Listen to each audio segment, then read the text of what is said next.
Podemos? Bom dia. E aí, gente, tudo bem? Os guerreiros do sábado pela manhã? Vamos nessa?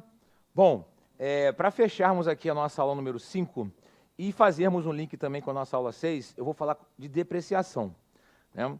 Então, depreciação tem um pouquinho dela na aula 5 e parte dela na aula 6. Então, já que é o mesmo assunto, eu vou fazer já o bonde aqui direto. Porque, na verdade, nessa aula número 5 ainda tem um resquício de lançamento contábil, né? Então, eu falei de lançamento contábil em relação à depreciação. E eu volto a falar sobre depreciação no balanço patrimonial, quando eu falo de ativo imobilizado. Então, já vou aproveitar o ensejo para falar sobre os dois assuntos ao mesmo tempo, tá? Bom, o que é depreciação, na verdade, né? Todos os bens corpóreos, todos os bens tangíveis sofrem depreciação, tá? E a depreciação, na verdade, é a perda da capacidade desse bem corpóreo, que normalmente é um ativo imobilizado, a gente vai falar sobre isso hoje, de continuar gerando benefício econômico futuro. Então, ou seja, quando eu compro um ar-condicionado, uma câmera, um computador, todos esses itens corpóreos têm vida útil. Vocês concordam? Né? E conforme o passar do tempo, conforme a sua utilização, essa vida útil ela vai diminuindo. E essa redução da vida útil, da capacidade dela ser útil para a empresa, é reconhecida na contabilidade como depreciação. Porque houve um desembolso ali no início, né? Esse desembolso precisa ser reconhecido agora de forma a reconhecer uma perda, vamos dizer assim, dessa capacidade. Tudo bem para vocês? Tá?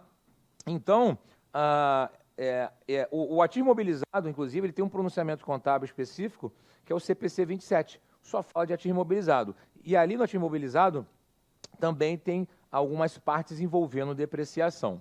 Tá? Então, a depreciação ela pode ser reconhecida, né, pelo desgaste do uso, estou usando, está depreciando, né, pela ação do tempo, se a gente for parar a pensar, né, pela deterioração, o item está se deteriorando, né, pela obsolescência, ou seja, eu tenho um item que está obsoleto, eu tenho itens muito mais novos, muito mais atuais do que aquele ali, então aquele ali já não vai fazer muito mais sentido a empresa ficar utilizando, né? E por limites contratuais. Por que por limites contratuais? Porque quando eu tenho um bem arrendado, que não é de minha propriedade, esse bem ele também se deprecia. Só que, na verdade, se eu não tenho a intenção de ficar com aquele bem, a depreciação se fará durante o contrato de arrendamento. Tá? Então, são situações em que ocorre a questão da depreciação. Beleza aqui por enquanto? Tranquilo? Tá? E a despesa, normalmente ela a depreciação, normalmente, ela é despesa. Tá? Então, na maior parte das vezes, numa prova, vocês vão encontrar a depreciação como se fosse uma despesa.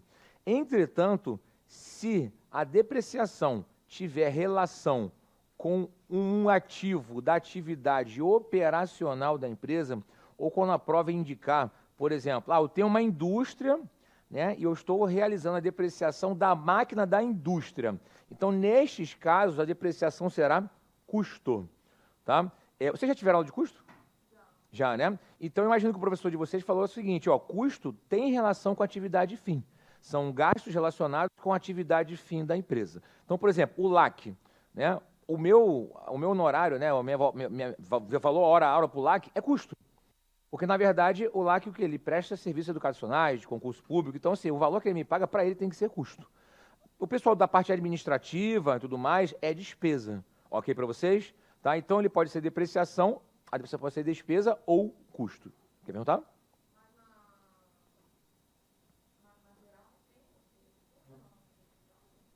Então, o CPC 27, ele traz essa possibilidade. Por exemplo, se houver lá, uma indústria utilizou uma máquina para finalidades, esse item é despesa ou custo? Vai ser custo. Então, na própria contabilidade societária, não que eu vá ficar especificando o que é custo, né? Porque tem a quantidade de custos, mas ele indica, no CPC 27, que a depreciação, em alguns casos específicos, é custo, e não despesa. Mas, se não falar nada, é sempre despesa. Beleza? E o reconhecimento contábil é o mesmo. Quer perguntar?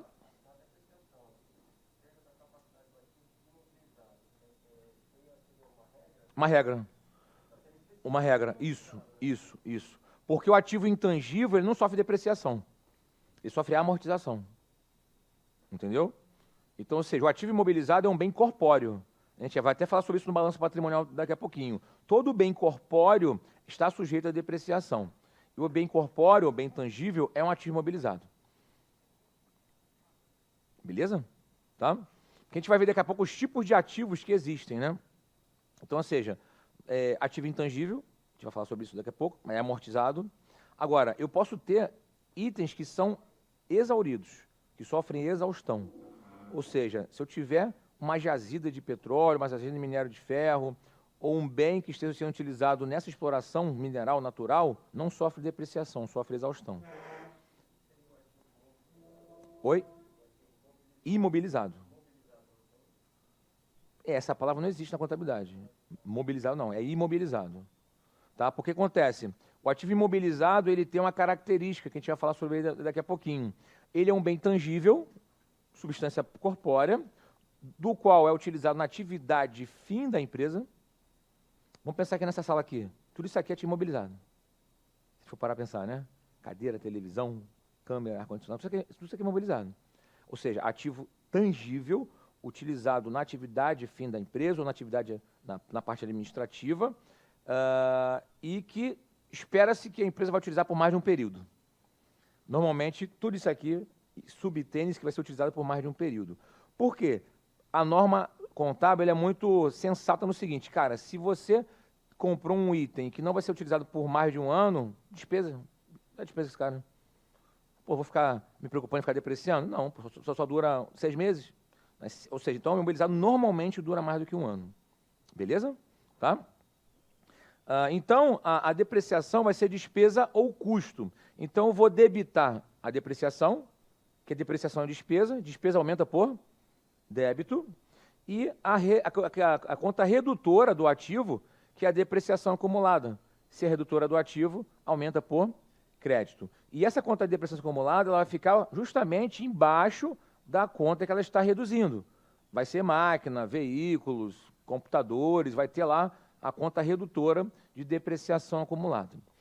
Na prática, quando a empresa tem muitos imobilizados, ela acaba colocando essa conta de uma vez só no balanço, e em nota explicativa ela vai detalhando os valores das depreciações. Para não ficar um balanço feio, né, visualmente feio, ela bota uma linha só de depreciação acumulada de todos eles, e em nota explicativa ela acaba detalhando, né, todas as depreciações de cada item de imobilizado. Ok para vocês? Tá? Bom, então, algo importante, né? Por exemplo, esse ar-condicionado aqui, de vez em quando ele tem que sofrer algumas manutenções, certo? Troca carga de gás, limpeza e tudo mais, né? A princípio, essas manutenções não têm o objetivo de aumentar a vida útil do ar-condicionado, mas sim manter a vida útil dela normal, né? Ou seja, igual o carro tem que fazer revisão o quê? 10 mil quilômetros ou um ano, não é isso? Para ele continuar rodando na sua normalidade. Então, ou seja, esses gastos que não interferem na vida útil, né, do imobilizado são despesas.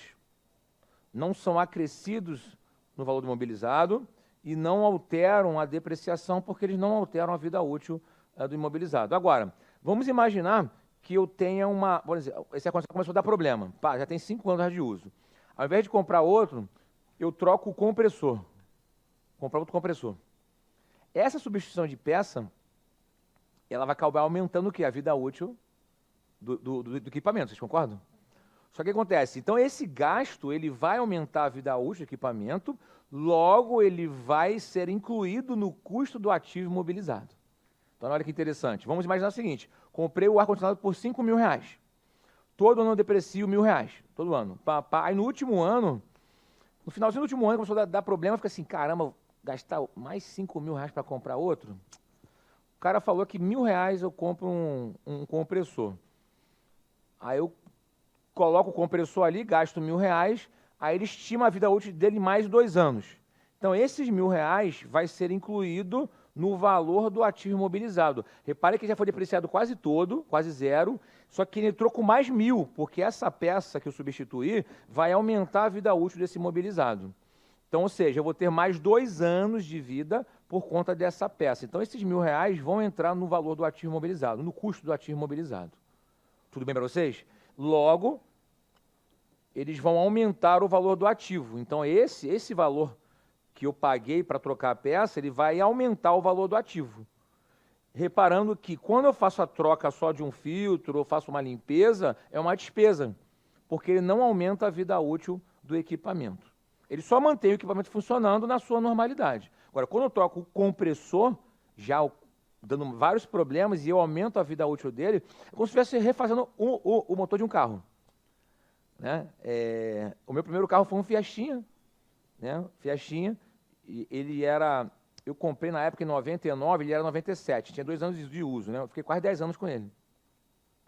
Por quê? Toda vez que eu consertava, eu ficava com pena de vender, né? Mas eu sabia que eu tinha mais... A cada vez eu tinha mais gasto, até eu tinha que fazer o motor. Agora eu fiz o motor, eu falei, não, agora eu vou ficar com o carro. Pô, eu fiz o motor do carro na época. Então, na época, eu gastei uns R$2.000, não me lembro direito, uns R$2.000. Então, a vida útil do carro aumentou, né? Então, esse valor que eu paguei, ele, assim, na empresa, deveria ser incluído no custo do ativo mobilizado, porque ele aumentou a vida útil. Porque quando eu compro um ativo, ele tem uma vida útil estimada, né? Então, ele só vai diminuindo. Se eu troco uma peça que volta a aumentar a vida útil, esse valor vai pertencer ao ativo mobilizado. Tudo bem para vocês? Faz sentido isso? Oi? Então, é o custo do ativo mobilizado, ele vai fazer parte do ativo. Esse valor, né, esse custo que eu tive, na verdade, ele vai fazer parte do ativo mobilizado. Né? Ou seja, além do valor que eu comprei o ativo mobilizado, esse valor integra o valor do ativo mobilizado. Como ele já reduziu bastante quanto à depreciação, ele acaba aumentando o valor dele em algum momento durante esses 2 anos aí de vida útil adicional. Entendeu? Isso. Por exemplo, vamos mostrar aqui na prática. Aqui pode escrever, eu sempre pergunto isso, né?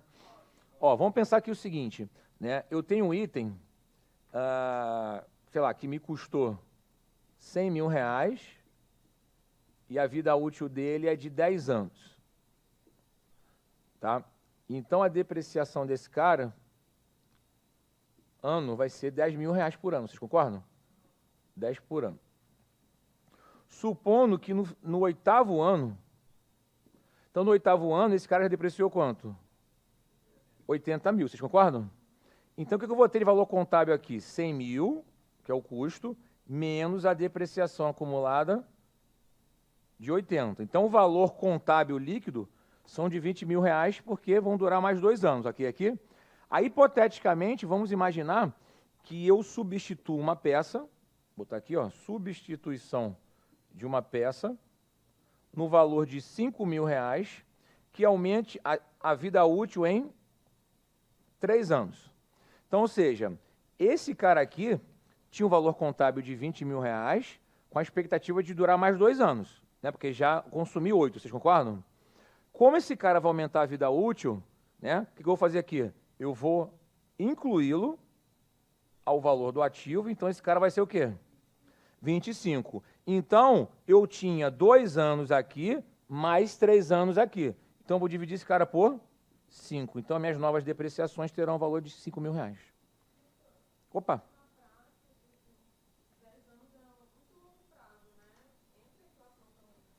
Não. Na verdade, o Brasil, na época do Sarney e Collor, que a inflação batia percentuais gigantescos, era necessário fazer a atualização monetária dos seus bens.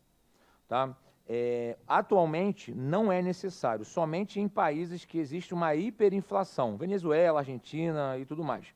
Então, não existe correção monetária contábil, né, vigente atualmente no país, somente para economias hiperinflacionárias.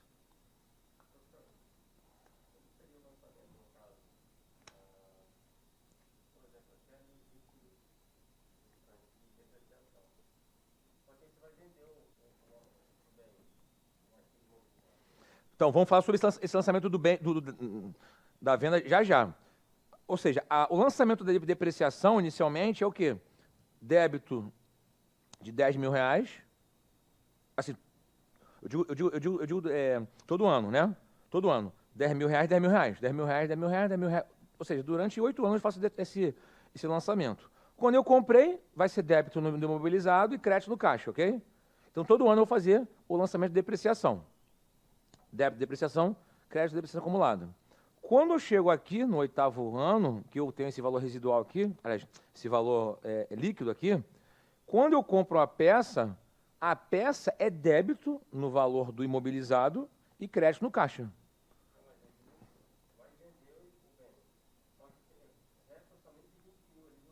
Perfeito, perfeito. Tá, então, a gente vai fazer esse lançamento já. Que eu posso ter perda ou ganho de capital. Eu vou fazer esse lançamento aqui. Faz parte da aula 5 ainda. É o finalzinho da aula 5. Mas tudo bem para vocês aqui? Vocês conseguem visualizar a questão da peça? Que ela aumentou a vida útil, logo eu também aumentei o número de anos e, com isso, a minha depreciação diminuiu. Mensal, anual. Vai ficar agora R$5.000 até esse cara não ser mais usado. Agora, eu falo de ano aqui, mas na prática a depreciação é mensal, ok? Na prática, no dia a dia, a depreciação é mensal. Tá? É que as bancas normalmente trabalham com ano, tá? Ou metade de um ano, ou ano cheio, né? Mas, assim, na prática, a depreciação é mensal. Então, quando você lê 10 mil por ano, divide por 12 para achar mensal. Beleza? Tá? Assim, em alguns casos muito específicos, eu tenho que dividir pela quantidade de meses para depois multiplicar pelos meses. Tá? Existem provas que pedem isso. Então, por exemplo, 10 anos são 120 meses. Eu dividiria por 120 meses, aí ele vai dar um período específico, de 1º de janeiro de 2019, sei lá, a 30 de novembro de 2021. Aí eu tenho que contar. Deu 40 meses, chutando, né? Aí eu vou ter que pegar a depreciação mensal e multiplicar por 40. Tá? Em alguns casos isso acontece. Beleza? Mas normalmente as questões trabalham com valores ano ou metade de um ano. Algo importante. A depreciação iniciou no dia, sei lá, 16. Vai contar metade do mês. Beleza? Começou no dia 2, 3, vai contar o mês todo. Mês todo. Isso. Ok para vocês? Beleza? Tá? E algo interessante aqui. A empresa, ela inicia a depreciação em qual momento? Quando aquele ativo imobilizado estiver disponível para uso, pronto para uso. O que significa isso? Eu comprei uma máquina hoje, veio toda desmontada, precisei chamar alguém para montar, para instalar, isso só foi feito, hoje são 4? Isso só foi feito no dia 11. Então, o cara instala a máquina no dia 11. Está disponível para uso no dia 11. Então, a depreciação inicia no dia 11. Eu só vou usar a máquina no ano que vem. O problema é teu. A máquina precisa ser depreciada a partir do dia 11, porque é o dia que ela está disponível para uso. Beleza aqui? Ok? E quando eu cesso a depreciação? Eu tenho 2 possíveis momentos, né? Quando a máquina passa a ser mantida para venda, existe um CPC específico sobre isso, que nós vamos falar na contabilidade avançada, que é o CPC 31, que é o ativo não circulante mantido para venda. Por que vocês acham que quando eu coloco o ativo imobilizado mantido para venda, eu paro de depreciar?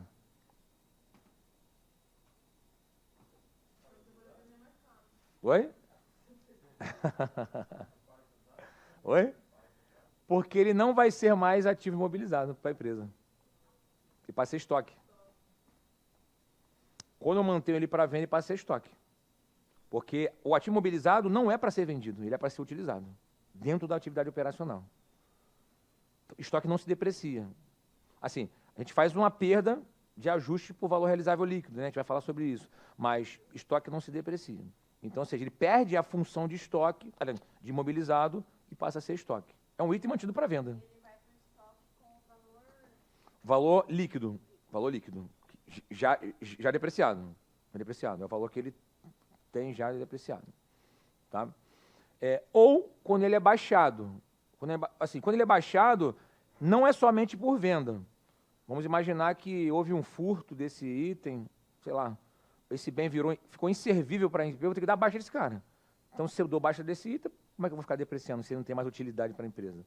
Então, ou seja, dos dois, o que ocorrer primeiro aqui. Tá? Então, ou quando é mantido para venda, ou quando eu dou baixa. A baixa pode se dar através da venda, mas não necessariamente através da venda. Tá? Ele pode não ter mais utilidade e a empresa vai doar esse cara, sei lá, vai fazer alguma coisa. Jogar fora, que seja. Tudo bem para vocês? Beleza? E o CPC 27, né, que trata de ativo imobilizado, ele fala o seguinte: peças que estão dentro de um ativo imobilizado que possuam custos significativos em relação ao total do ativo imobilizado devem ser depreciados separadamente.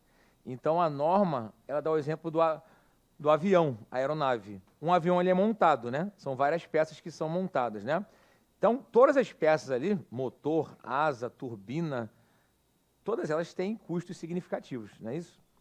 Então, ou seja, neste caso específico, o motor talvez seja o item que se deprecia mais rapidamente do que a lataria do avião. Então, por ele ter um custo específico e ter uma vida útil diferente das demais, a empresa, né, a empresa aérea, ela pode depreciar separadamente turbina, motor e o restante do avião. Ou seja, mas isso fica muito a critério da empresa. Ela tem que avaliar se aquelas peças possuem custos significativos em relação ao total.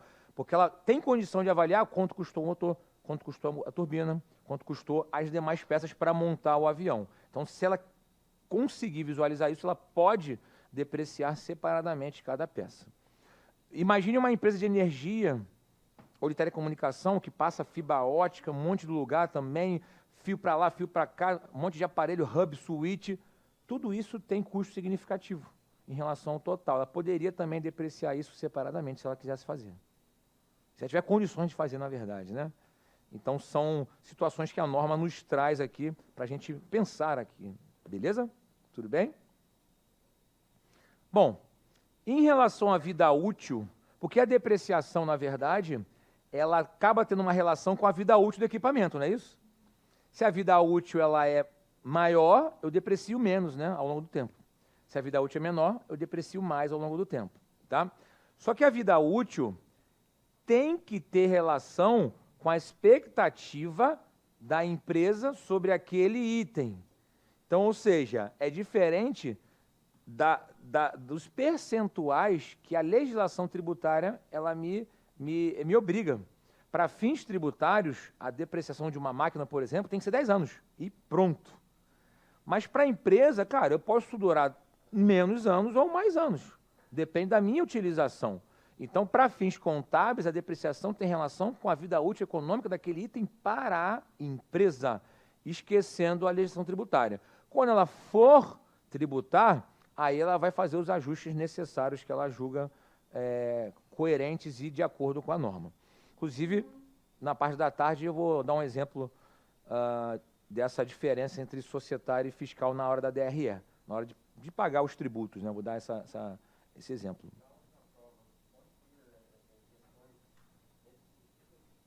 Já veio uma questão de prova dizendo o seguinte, um texto enorme, dizendo que a empresa tem a expectativa de 15% ao ano e tributários 10%, papapá, era certo ou errado, né? Eu acho que era certo ou errado. Logo, para fins de depreciação contábil, vale a taxa de 15% ao ano. Ele botou as duas taxas, tributária e a societária. Aí ela sugeriu que fosse a tributária à época, mas não era a societária. Isso já caiu em prova já.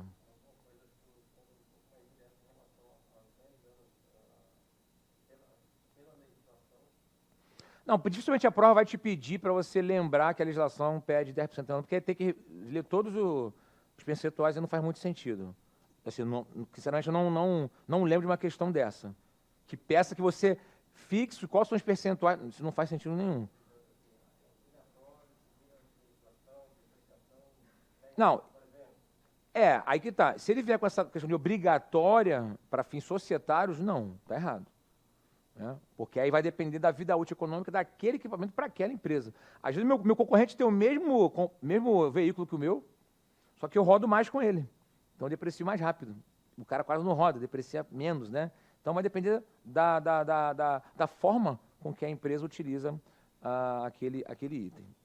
Ok? Tá? O máximo que se permite fazer na nossa legislação tributária é a chamada depreciação acelerada. que é o seguinte. Se a empresa trabalha o turno de 8 horas, é exatamente igual ao percentual que ela fixa.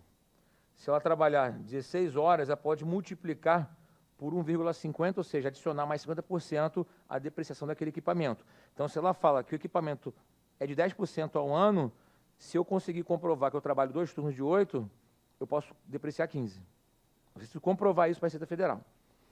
E se eu comprovo que eu trabalho turno de 24 horas, eu posso multiplicar a taxa. Mas eu preciso comprovar isso para a Receita Federal. E a única coisa que ela permite na legislação é isso, é a depreciação acelerada. Beleza aqui por enquanto?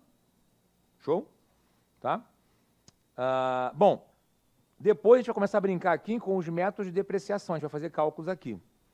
Tá? Qual é o valor depreciável de um ativo imobilizado, de um bem corpóreo? É o custo do meu imobilizado menos o valor residual. O que é o custo do ativo imobilizado? Está no material de vocês aí, vocês vão ver lá no CPC 27. É igual o estoque, não é só o preço pelo qual eu compro, não é.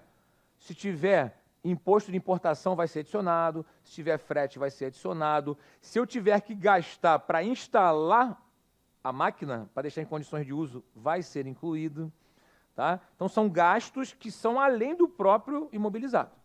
Se tiver imposto recuperável, eu vou deduzir.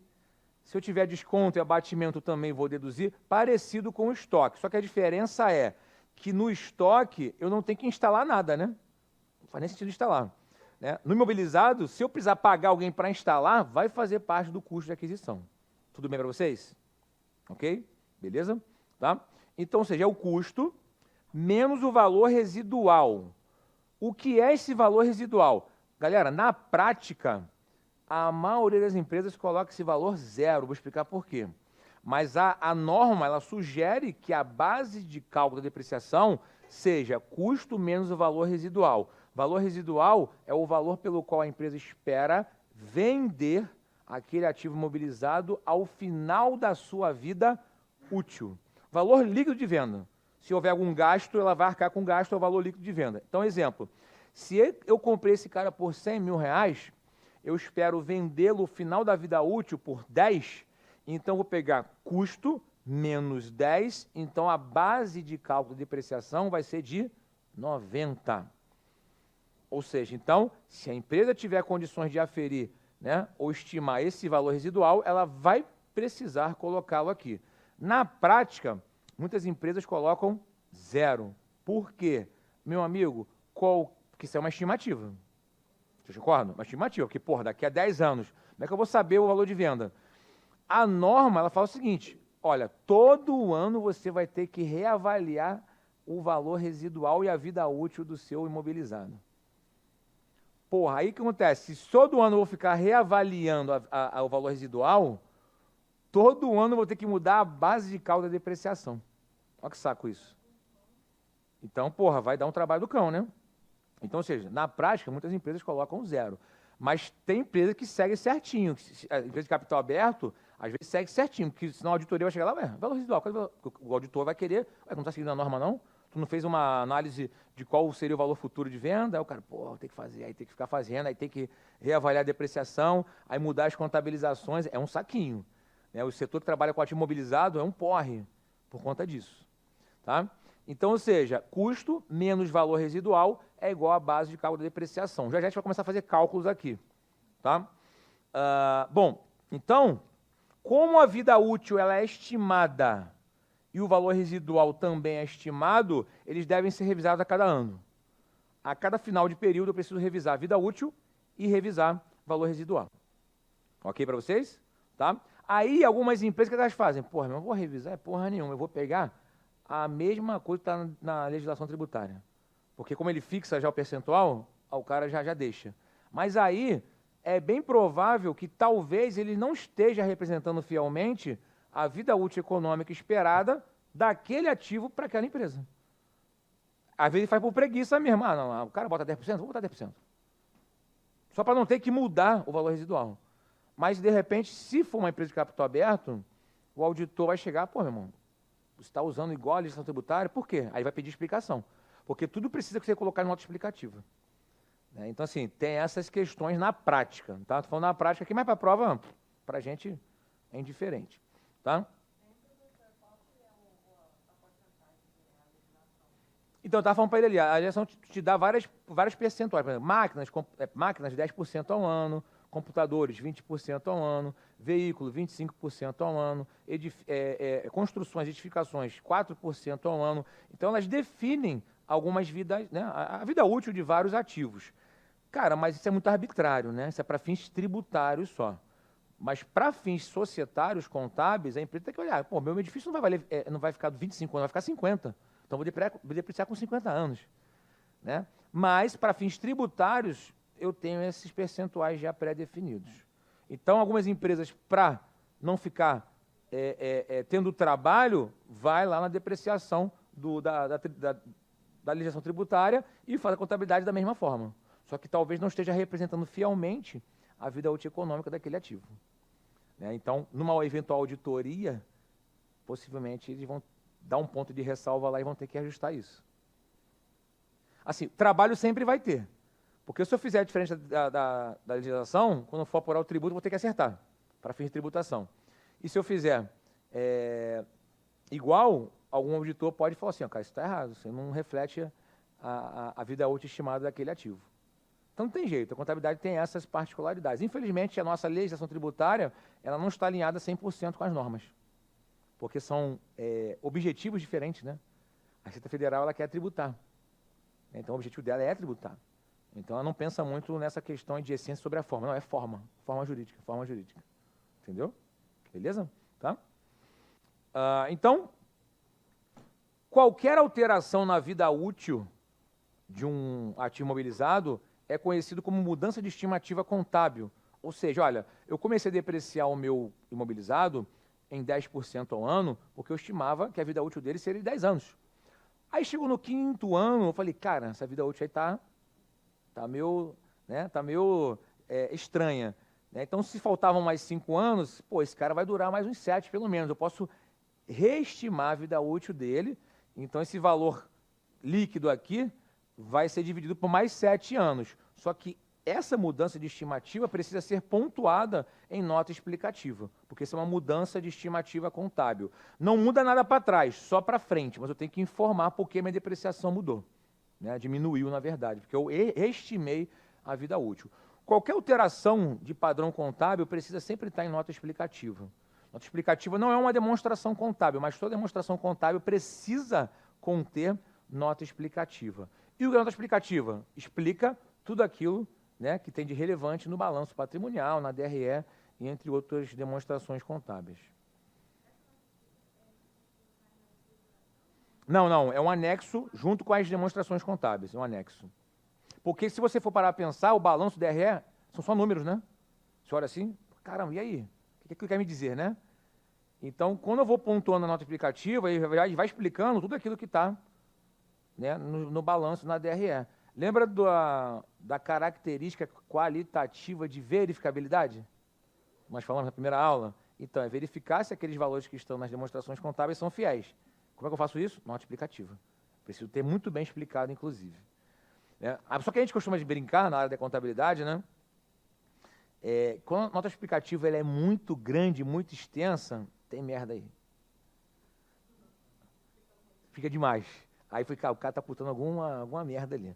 Né? Isso foi possível verificar naquele balanço da Petrobras de 2014, em que foi aqueles 6 bilhões de corrupção, lembram disso? Que estourou a Lava Jato e tudo mais. Cara, é lindo de ver o relatório da Petrobras. Só merda lá.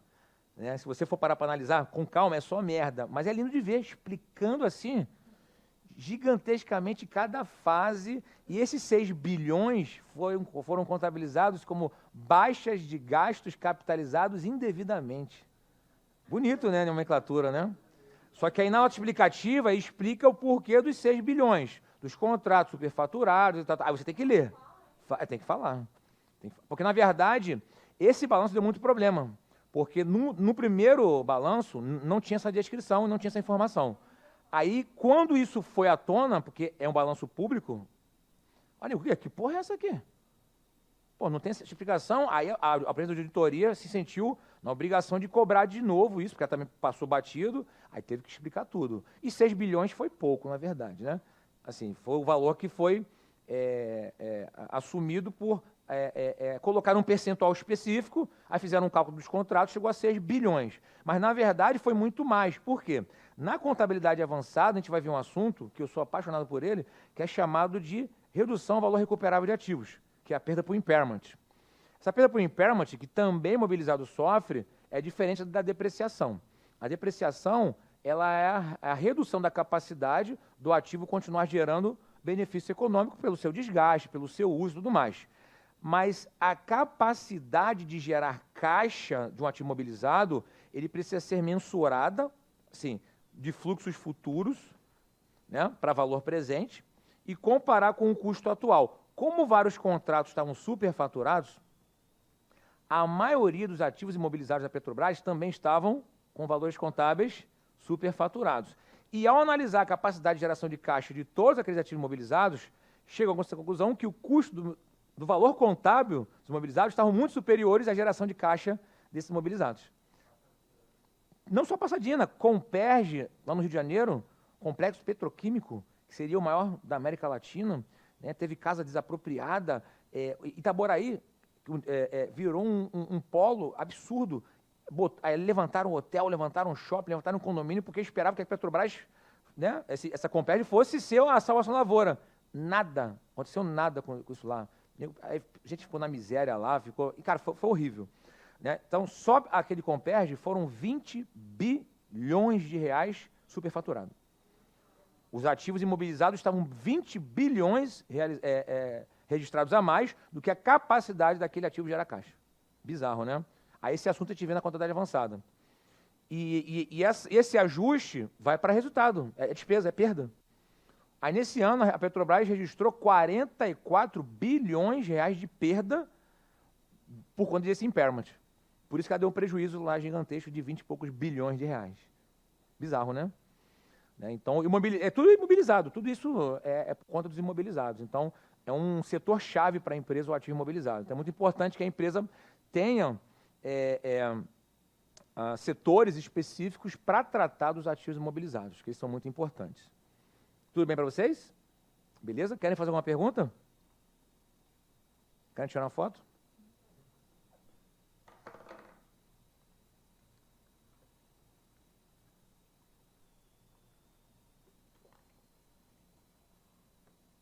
Cara, eu deixei minha máscara ontem lá na sala do podcast. Oi? Tranquilo. Aí eu cheguei no hotel sem máscara, falei, caramba. Aí eu fui comprar na farmácia ali uma cirúrgica só para entrar no hotel. Apesar que cheguei no hotel, ninguém nem olhou para minha cara, não.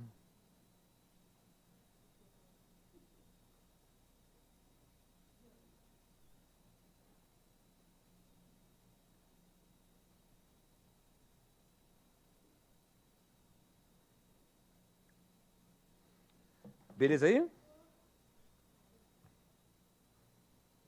Então vamos lá, né?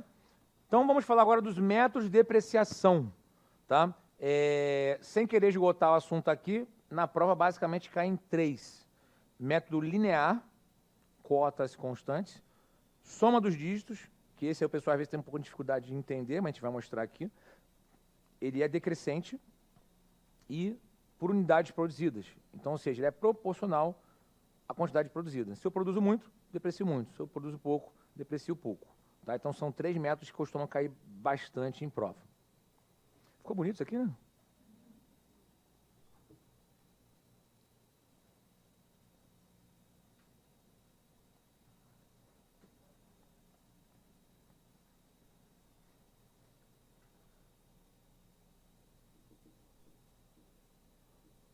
O método linear, ele é o mais utilizado, foi o que a gente fez aqui nesse exemplo.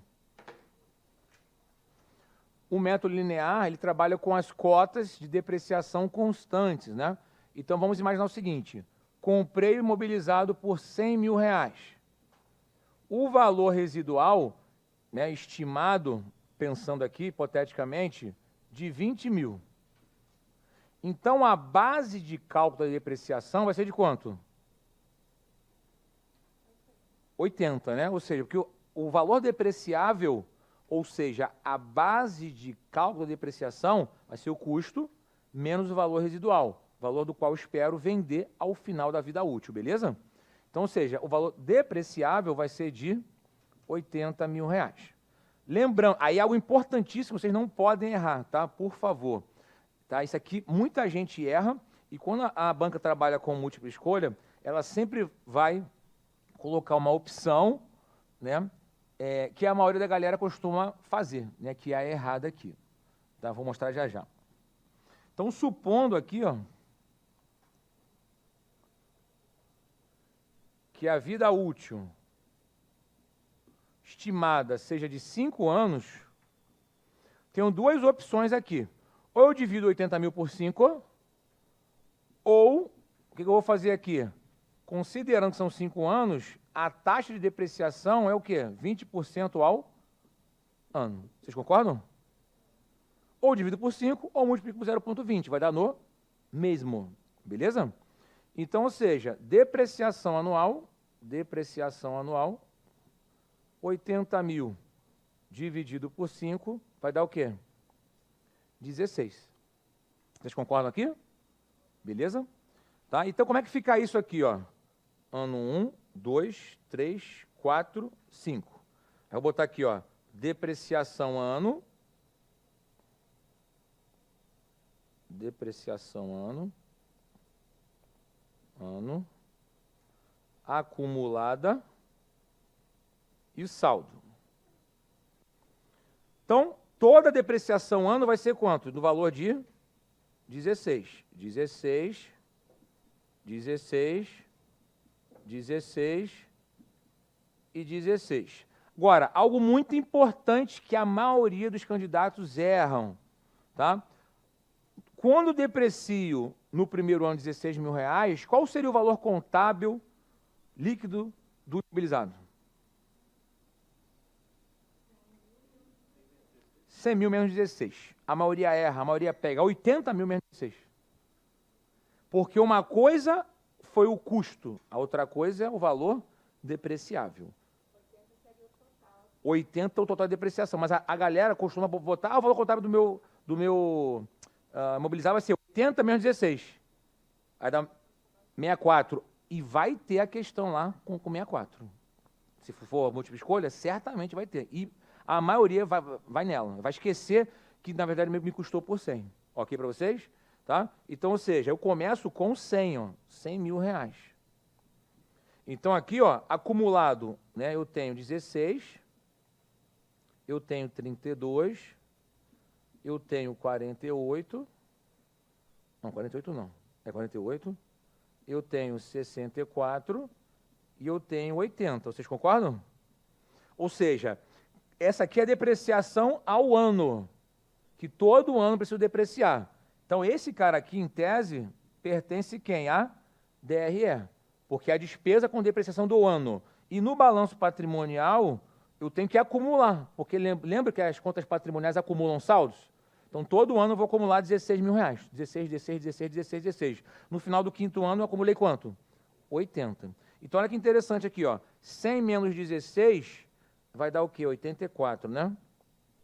84. 84 menos 100 menos 32, né? É só diminuir por 16 aqui, né? 100 menos 32 vai dar 70. Então, 100 menos 16 vai dar 84, né? 100 menos 32 vai dar 68, né? 68. 100 menos 48 vai dar 52. 100 menos 64 vai dar 36. E 100 menos 80 vai dar o quê? 20. Então, reparem que no quinto ano, que é o ano que finaliza a depreciação, o valor contábil dele é de quanto? 20 mil, que é igual a quem? Valor residual. Ok para vocês? Aí, vamos pegar aquele gancho. E se a empresa quiser vender por 30 mil reais? O ativo imobilizado. Ela pode? Sem problema nenhum. Lançamento contábil da venda do imobilizado por R$ 30.000, hipoteticamente falando. Tá? Aproveitando o gancho aqui. A venda por 30 mil. O lançamento correto, completo, é o seguinte, vamos lá. Se eu vendo por 30 mil, entra quanto na conta banco? 30. E banco aumenta por débito. Não o nosso banco, mas aumenta a contabilidade, aumenta por débito. Então, débito na conta banco no valor de 30. Aí, agora, olha que interessante. Eu preciso baixar individualmente tanto o custo do ativo quanto a depreciação acumulada. Tem banco que trabalha com valor líquido, mas o valor, o lançamento correto, completo é: por quanto eu comprei imobilizado? Por 100. Se eu estou baixando esse imobilizado, a baixa do imobilizado, que é um ativo, tem que ser feita por 100 mais por crédito. Ok para vocês? Se eu comprei imobilizado, aumentei meu ativo a débito. Se eu estou baixando, vou baixar a crédito. Então, crédito no imobilizado pelo valor de 100. O quanto eu depreciei até o final da vida útil? Depreciei 80? A depreciação acumulada é o quê? Redutora do ativo, que tem natureza credora. Redutora do ativo, natureza credora, ok? Porque se o ativo tem natureza devedora, a redutora é natureza credora. Se eu baixo a conta ou baixo o saldo da conta redutora do ativo, preciso fazer um lançamento devedor. Né? Então, débito em depreciação acumulada no valor de 80. Olha que lindo aqui, ó. 30 no banco, 80 de depreciação acumulada. Baixo os R$ 100.000. Qual foi o ganho de capital que eu tive aqui? 10 mil, porque ele estava com valor contábil de 20 e eu vendi por 30. Então, aqui, ó, crédito em ganho de capital, que é uma receita. Toda a receita ela é credora, no valor de R$ 10.000. Esse é o lançamento contábil da venda de imobilizado com ganho. Lindo demais? Isso aqui é lindo, né, gente? Fala para mim. Mas aí fica no crédito. O quê? O ganho? Sim, é uma receita. É uma receita. Origem de recurso. Tá?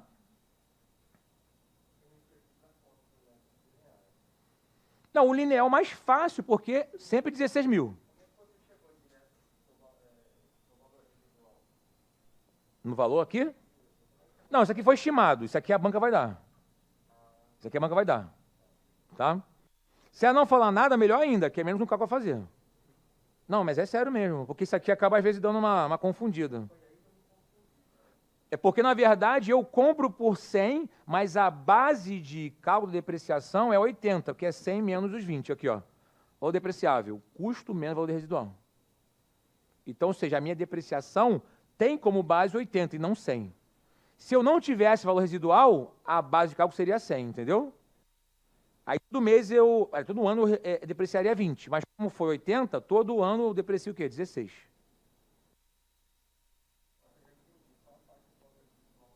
Esse aqui foi estimado. Foi estimado. Sempre na estimativa. Ou ela fala o valor, ou ela fala um percentual. O valor residual é 10% sobre o custo. Né? Ou não tem valor residual. Pô, melhor ainda. Mas normalmente ela trabalha com valor residual. Que já é um cálculozinho a mais para fazer. Aí o cara pode se confundir, porque ao invés de valor contábil pelos 100, vai achar pelo 80 e vai errar.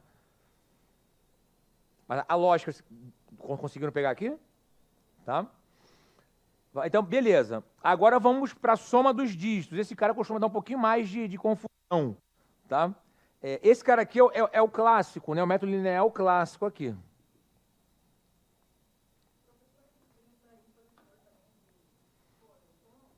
Aqui foi uma transação que ocorreu, que eu que estimei também aqui.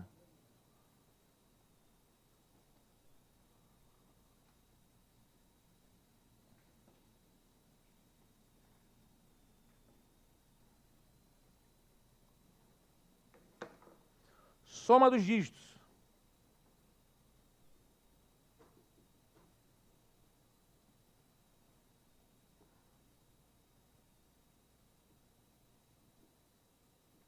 Normalmente, esse método ele é decrescente, tá?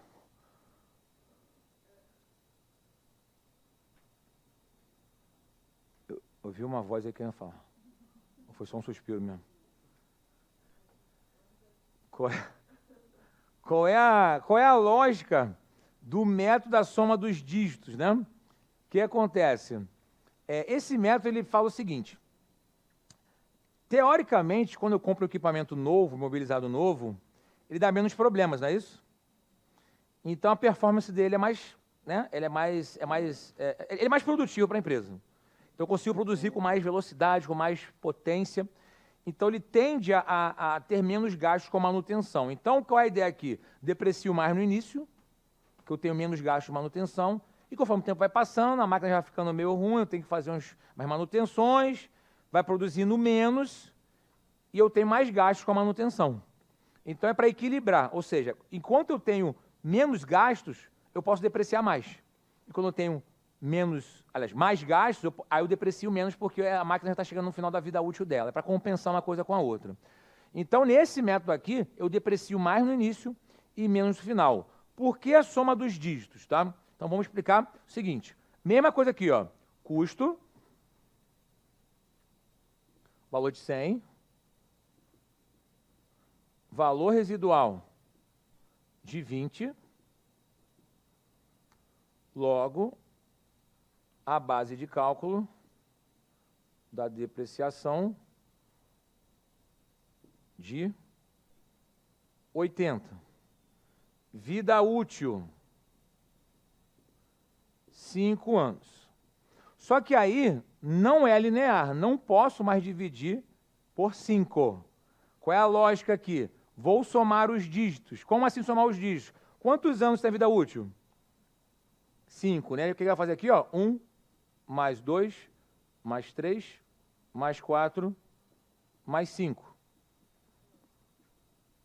Normalmente, as bancas não trabalham com muitos anos na soma dos dígitos. Senão o cara fica a prova inteira contando essa porra aqui. Trabalha com 4, com 5, assim, 7 no máximo que eu vi. Mas 7 já é muito já, mas já vi. Mas assim, não trabalha com muitos anos não. Tá? Então, qual é a lógica aqui?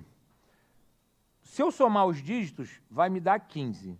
Se vocês repararem bem, 15 é 100% da soma desses números aqui, vocês concordam? Né? Então, qual é a lógica da soma dos dígitos? Eu vou depreciar o primeiro ano com 5 de 15. Segundo, 4 de 15. Terceiro, 3 de 15. Quarto de 15. E quinto, 1 de 15. Ok? Deprecio mais no início, menos no final. Então, qual é a lógica aqui? Está aqui, ó. 1, 2, 3, 4, 5. Então, vou botar aqui.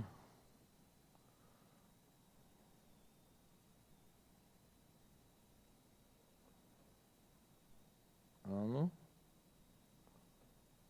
acumulado saldo. Então, primeiro ano vai ser 5 de 15. Segundo, 4 de 15. Terceiro, 3 de 15. 4, 2 de 15. E 5, 1 de 15. Aí alguns bizus são necessários. Tá? Vão ter contas aqui que vão dar dízima. Ok? Então, nesses casos aqui, eu tenho duas informações para vocês. As bancas, às vezes, falam o seguinte, ó, qual é a depreciação acumulada até o terceiro ano? Se ele falar isso, aí o bizu porra, não preciso ficar fazendo 5 de 15, 4 de 15, 3 de 15. O que eu vou fazer? Vou somar 5 com 4 com 3, 12 de 15. Vocês concordam? 12 de 15 equivale a 80%. 80% de 80 mil, 64. Pronto, acabou. Aí o cara, 4 de 15 dá dízima, 5 de 15 dá dízima. Aí o cara fica fazendo uma porra de cálculo, não precisa. Qual é a depreciação acumulada até o terceiro ano? 5 de 15, 4 de 15, 3 de 15. 12 de 15 dá 80%. Tá? Assim, isso costuma cair muito em prova desta forma aqui. A depreciação acumulada, tanto na soma dos dígitos quanto no método linear, ele é o mesmo até o terceiro ano. Errado. Por quê? Porque aqui já sabemos que deu 80% de depreciação. E aqui, como é sempre 20%, deu o quê? 60%. Nem precisa fazer conta. Então, tem uns bizus aqui que caem em prova em relação a isso. Tá? Mas vamos fazer o cálculo aqui. Tá?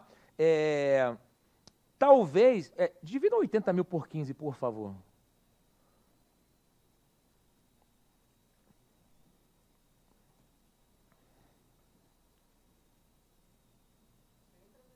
Oi. Fala. Não tem que falar. Pô, me deu dízimo, né? Tudo bem, não tem problema não. Porque eu estou falando isso por quê? Porque às vezes o cálculo, é que eu faço um cálculo hipotético aqui, às vezes o cálculo que a banca coloca dá valor redondo. Aí fica mais fácil, por quê? Porque se eu divido 80 mil por 15, por exemplo, dá, sei lá, você falou que deu quanto aí? Vamos dizer que deu 5 mil reais. 5 mil reais é a cada dígito. Porra, então vou multiplicar por 5, por 4, por 3, por 2 e por 1. Pronto. Não precisa ficar fazendo multiplicação, entendeu? Então, assim, é outro bizu que a gente dá aqui. Como o meu cálculo foi assim, meio hipotético, o que eu vou fazer aqui? Tá?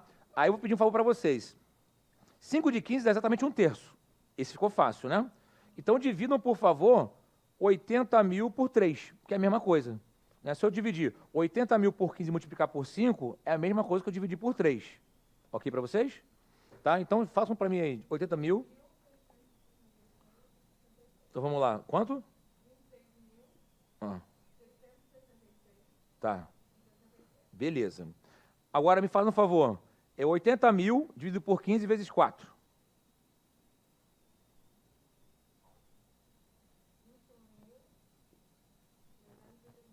33, né? Beleza. 3 de 15 é 20%, aí fica fácil, vai dar 16, né? Se eu dividir 80 mil por 15 vezes 3, vai dar 16, né? 80 mil dividido por 15 vezes 2, por favor.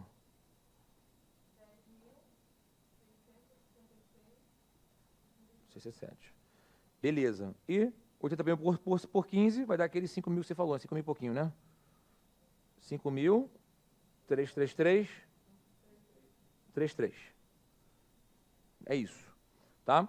Então, ou seja, vou botar aqui, ó. DRE, balanço, começando com 100 mil. Então, a mesma coisa aqui, meus amigos. Então, acumulado, 26.66667. Se eu somo esse valor com 21.333, vai dar 48. 48. 48 com 16 vai dar 64. 64 com mais 10.66667 vai dar 74.666.67. Com 5.333 vai dar o quê? 80 mil reais. Não é isso? Certo? Né? Então, repare o seguinte, pela soma dos dígitos, eu deprecio mais no início e menos no final. Já caiu questão de prova do seguinte, então a depreciação no terceiro ano, nos 2 metros, é igual? A depreciação no terceiro ano, só no terceiro, é igual? Sim. Deprecio 16 no terceiro e 16 no terceiro. Somente no terceiro. Não acumulada, mas a depreciação no terceiro ano. Tem uma infinidade de questões que pode cair.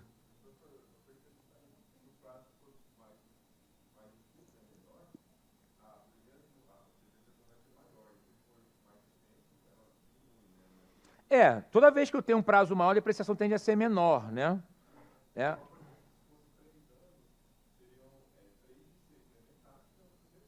Sim. De qualquer forma, sempre vai ser maior que o linear. Né? Se os períodos forem o mesmo, sempre maior que o linear. Né? A questão é que, na soma dos dígitos, supõe-se que esse cara tem uma produtividade gigantesca, então é possível depreciar mais rápido. Né? Então, faço dessa forma. Assim, isso costuma cair em prova com uma certa frequência, tá? Então, é importante vocês entenderem a mecânica dos dois. Aí, esses bizus que eu estou dando são importantes. Então, assim, que caiu 80 mil reais, dividido por 15. Mas se fosse, sei lá, 90 mil... Não, se fosse 80 mil por 16, daria 5 mil certinho, por exemplo. Né? Aí eu precisaria só multiplicar. né? Dividiria por 15, multiplicaria por 5, por 4, por 3, por 2, por 1, sem ter que fazer dízima, né? Porque você não vai ter acesso à calculadora no dia, né? Então, são bizus que a gente está dando aqui. Ou a depreciação acumulada até o terceiro ano, não precisa fazer os outros 3. Somo 5 com 4 com 3, 12 de 15, 80% depreciado. E aqui, 60% depreciado, que é 20% ao ano. Então, são alguns bizus aqui que a gente está dando que já garantem aí uma certa celeridade na hora de fazer uma questão dessa. Tudo bem para vocês? Tá? Então, os saldos aqui vão ter sempre... vamos botar aqui, ó. Então, 100 menos 26, 66667, vai dar um saldo aqui de 73, né? 333, 37. Menos 21, não, aqui é 363, perdão. Aqui, menos 21, 333, 33, vai dar 52, né? 52. Assim, eu estou fazendo isso aqui só para montar, tá? Mas na prova não precisa fazer isso não. Tá? Estou só fazendo aqui para efeito de comparação, tá? Então, aqui 48.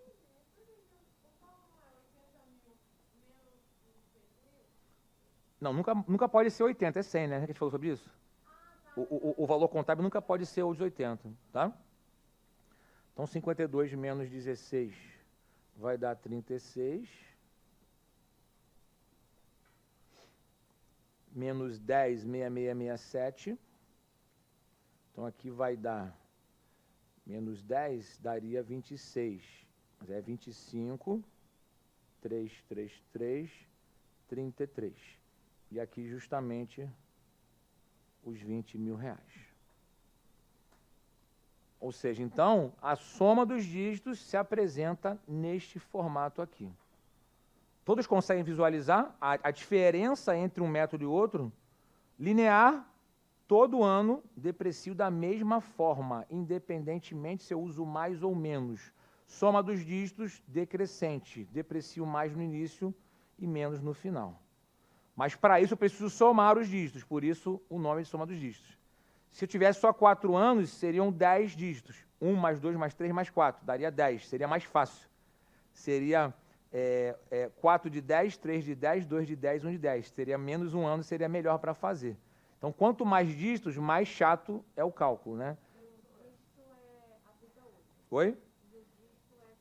Na verdade, a soma dos dígitos é o somatório da vida útil daquele equipamento. Então, se são 5 anos, 1, 2, 3, 4, 5. Se fossem 4 anos, 1, 2, 3, 4. Se fossem 3 anos, 1, 2, 3. Então, essa é a lógica da soma dos dígitos.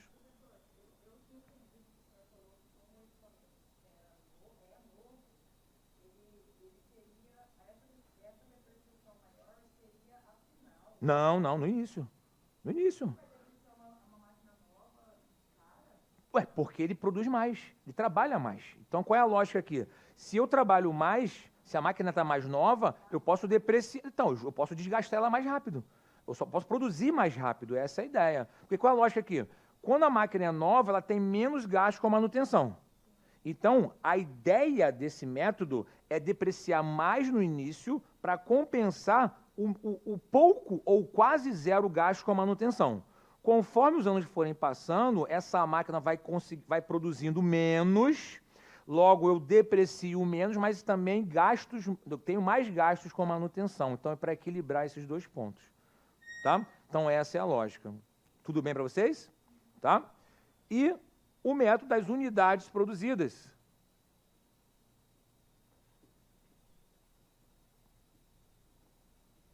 Essa aqui é bem tranquila, porque qual é a lógica aqui? Bom, supondo que eu compre uma máquina que tem uma capacidade produtiva X, né? Então, eu vou depreciando conforme eu vou consumindo percentual dessa capacidade. Então, se eu produzo mais, deprecio mais. Se eu produzo menos, deprecio menos. Então, é proporcional à capacidade de produção.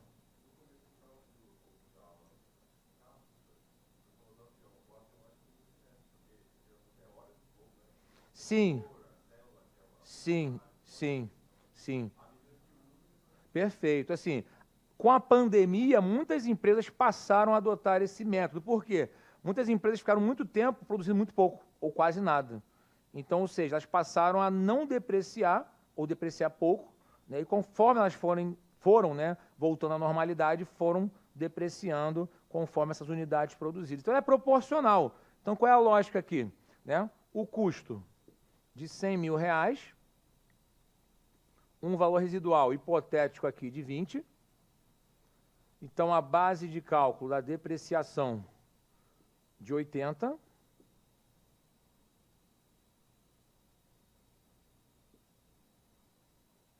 Aí, qual é a lógica aqui? Capacidade de, sei lá, 150.000 unidades. Aquele ativo imobilizado tem capacidade de produzir 150.000 unidades. Aí eu vou botar aqui, ó, ano 1, produziu, sei lá, vou botar aqui, ó, 7.500 unidades.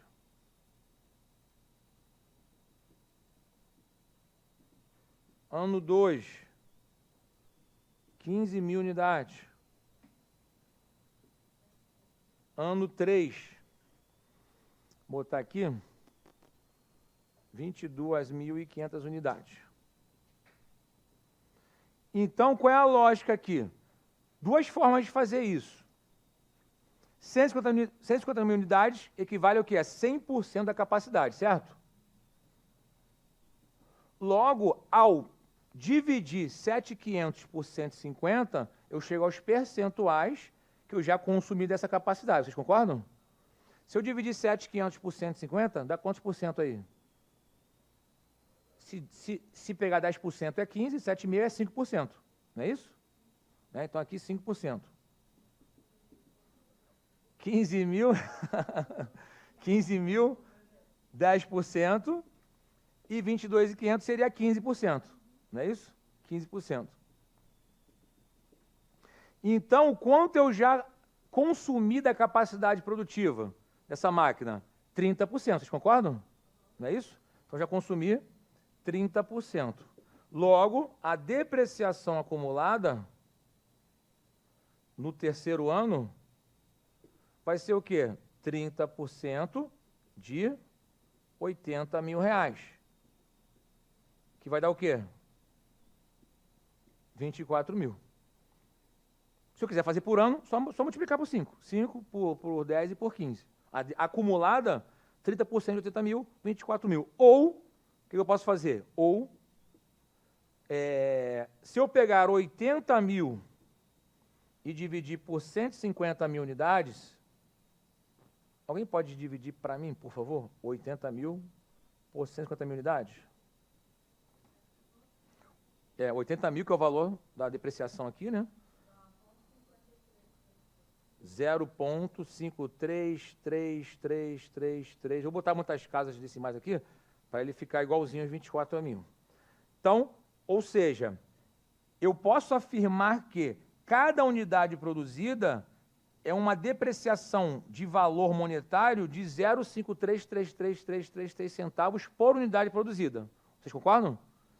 Como eu já produzi, vou botar aqui, ó, 7.500 com 15.000 vai dar 22.500. Com 22.500 vai dar o quê? 45.000 unidades. Multipliquem, por favor, esse 0,53333 por 45. Tem que dar 24. Vê se vai dar 24. R$24.000. Então, eu tenho duas formas de fazer isso, repararam? Ou seja, ou eu pego percentual, ó, já consumi 30% dos 100. Então, já consumi 30%, vou depreciar 30% dos 80. Ou, já produzi 45.000 unidades.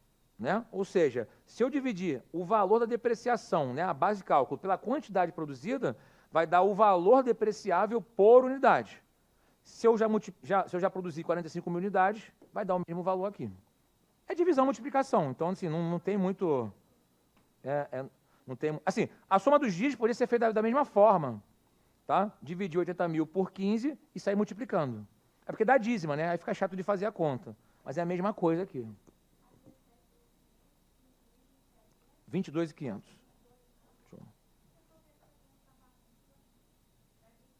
22.500.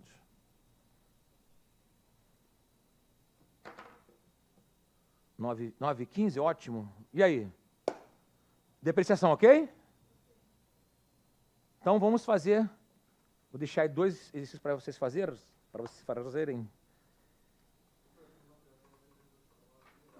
Oi? Eu falei sobre ela mais cedo.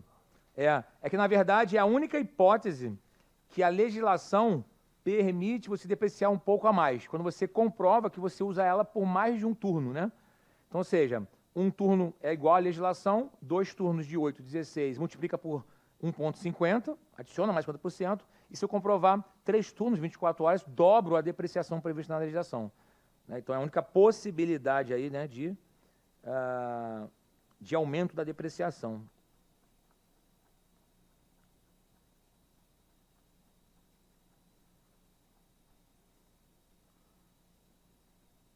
Ó, essa aqui é teórica e as outras são de cálculos. Eu vou deixar um tempo para vocês fazerem. Ó, essa primeira aqui, ó. Os custos de manutenção periódica de determinado item do ativo imobilizado devem ser acrescentados ao valor contábil deste item, certo ou errado? Os custos de manutenção periódica de determinado item imobilizado devem ser acrescentados ao valor contábil desse item, certo ou errado? Errado, são despesas. Só vai ser incluído no custo se houver aumento de vida útil. Ok para vocês? Beleza? As demais nós fizemos ontem, agora vão faltar... Oi?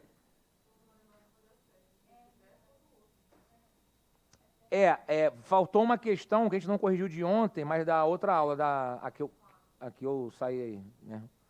Então, eu vou falar quando a gente for falar de balanço patrimonial, né? A gente vai voltar nela, tá? Então, as 2 questões que faltam, eu vou pedir para vocês tentarem fazer. Pô, não é possível cair uma questão dessa. Cara, cai. Cai. Ué, tem que cair. Né? E eu garanto a vocês aqui que muita gente erra. Porque não vai lembrar, ou não vai saber, nunca ouviu falar que a instalação entra. Né? Enfim, é fácil para a gente que está vendo, está estudando, né? Mas... Não, ok, mas assim, para a gente que nunca viu, não vai ser assim. Como é certo ou errado, ok, o cara pode chutar, mas muita gente erra também, tá? Bom, aqui é o seguinte. Vou ter que apagar, infelizmente, né? Então, vamos lá.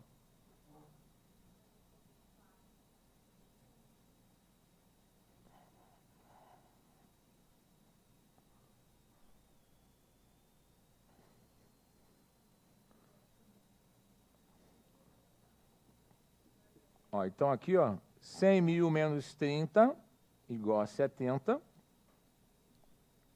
Vida útil de 7 anos. Beleza aqui, show de bola. Então, vocês concordam que a depreciação ano será 70 mil dividido por 7.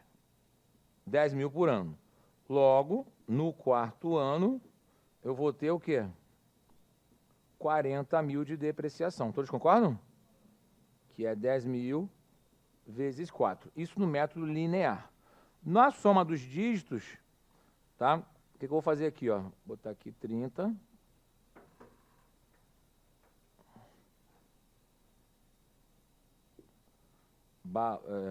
Base de cálculo de depreciação 70. Vida útil 7 anos. O que acontece? Até 5 era 15, né? Se eu boto 6, dá 21. Se eu boto 7, 28. Ok para vocês? Então, se eu somo... Só que aí pode parecer coisa de outro mundo, mas não é não, tá? O que a banca fez aqui? Banca Anderson, né? Ele fala o seguinte, ó, no 4º ano de utilização, a despesa de depreciação pelo método da soma dos dígitos apresentará um valor superior ao método linear. Ele fala da depreciação do ano ou da acumulada? Do ano. Então, olha que interessante aqui. No 4º ano, o que eu vou ter aqui?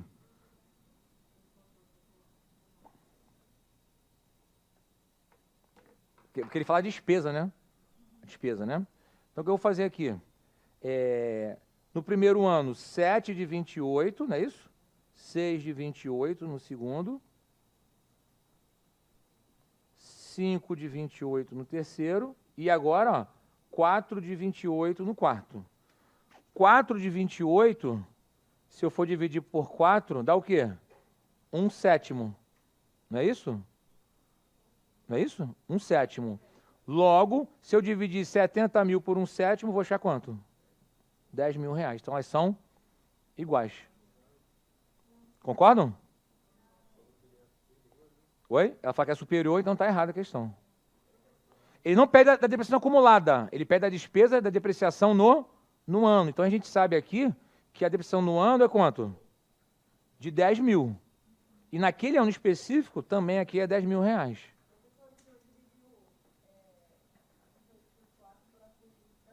Isso. Isso. Isso. Isso. Então, assim, quando a banca às vezes pede algo que pode ser muito surreal, eu posso acabar simplificando aqui e facilitar a minha vida. Tá? Então, são bizus que a gente dá aqui, que só fazendo questão de prova, para poder visualizar. É para evitar esse tipo de coisa na prova, né? Que aí dá problema, né? Tudo bem aqui nas duas questões? Beleza? Todos concordam? Beleza, bom dia. Então, a gente fecha o assunto de depreciação. Repara que é um assunto bem robusto, né? A gente falou de muita coisa aqui de depreciação, desde as 8 da manhã. Então, é um assunto que é bastante cobrado em prova, seja individualmente ou em conjunto com outras questões, tá? Então, a gente finaliza a nossa aula de ontem, mas, ao mesmo tempo, um item da aula de hoje. Então, assim, a gente está já bem dentro do cronograma já estamos adequados ao nosso cronograma de hoje. Beleza? Show de bola? Querem fazer alguma pergunta? Querem tirar alguma dúvida? Querem tirar foto? Não, eles revezam. Revezam. Não, esse é o que o pessoal tem mais dificuldade. Mais dificuldade.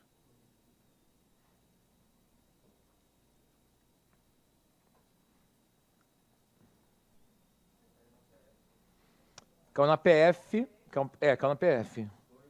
18, soma dos dígitos, caiu em 2018, PF. Até achei que nessa teria, mas não pediram. Até achei estranho. Assim, de fazer cálculo, assim, não teve uma questão dessa. Então, o finalzinho da aula 5, né? Batamos depreciação, agora fechamos a aula 5. E como a depreciação ficou dividida em 2 momentos, já é o assunto da depreciação da aula 6, que envolve balanço patrimonial. Oi? Isso, show, beleza. Que a gente já fecha esse tópico aí.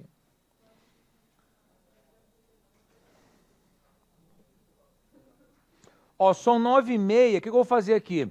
Eu vou começar a preencher o balanço patrimonial, aí devo finalizar isso lá para as 15 para as 10.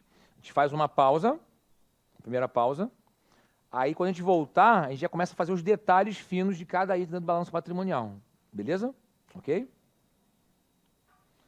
Se a gente for bem aqui, é possível que a gente consiga até fazer um almoço um pouquinho mais esticado. Assim, mas eu só vou dar certeza disso quando a gente finalizar aqui essa parte. Tá? Porque o balanço envolve muitos outros assuntos juntos, né? Então, vamos ver como é que vai ficar.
No passivo circulante, como são muitas contas, obviamente não vou esgotar aqui.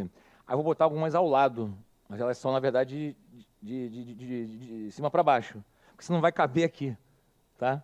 Assim, também não vou esgotar as contas do passivo circulante, só para a gente ter uma ideia de que contas, né, pertence o passivo circulante.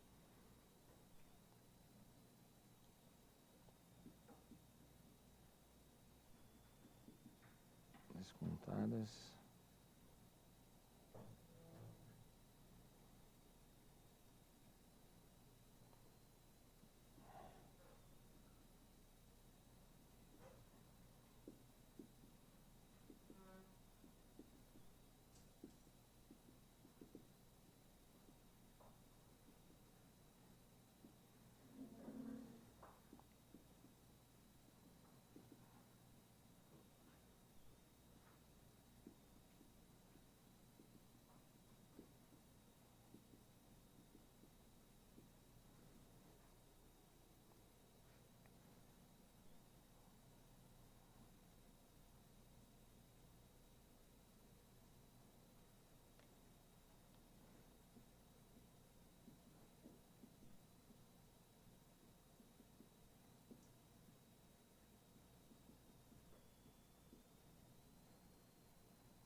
curto prazo aqui e longo prazo. Isso.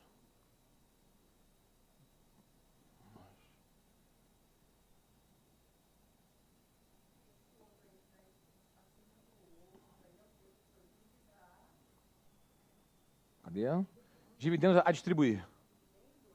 Isso, isso.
Assim, tudo que está aqui no quadro está no material de vocês, tá? Só que aqui a gente faz um resumão e a gente vai também abreviando aí várias palavras aí para caber no quadro.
Nove h 43. Vamos dar uma primeira pausa? Aí até as 10, que aí a gente volta, que é para eu poder já começar a falar sobre o balanço. Vou falar de uma maneira geral e vão ter alguns tópicos específicos que eu já vou pontuar e vou falar de um CPC. Tá? Olha, são os CPCs mais básicos, né? O CPC 16 nós falamos ontem, então esse eu vou passar mais batido. Vou fazer só mais uma ressalva aqui, né, sobre estoque e vou falar sobre critério de avaliação de estoque, está dentro do nosso material de hoje ainda. Tá? Mas a gente vai fazer uma abordagem geral do balanço, né, para depois pontuar alguns itens específicos, né, que tem alguns CPCs específicos. Alguns vão ser abordados só na contabilidade avançada, né, mas aqui já começa a brincar com bastante informação. Beleza? Tesouraria. Eu botei só em TEIS, né, de tesouraria aí. Ajuste de avaliação patrimonial, prejuízos acumulados, né?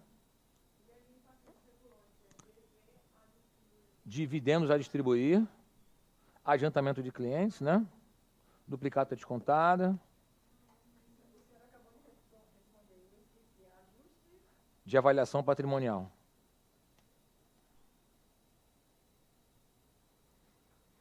Então, fazer aquela pausa agora? Pode ser? 10 horas a gente volta.